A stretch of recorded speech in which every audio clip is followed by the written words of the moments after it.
Yes, that's why you know what? I'll do my I just only use the YouTube music just so that I will not be copyright.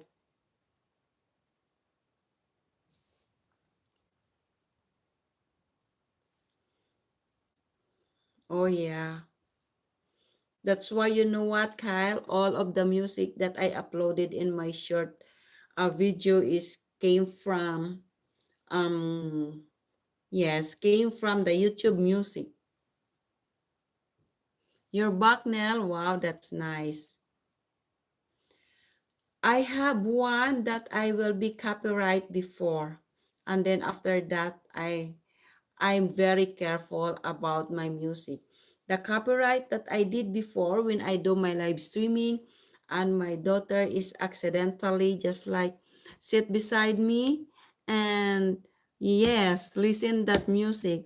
Even though that music that heard in my live streaming is just only 5 seconds, but it's still copyright and I don't know how to edit it.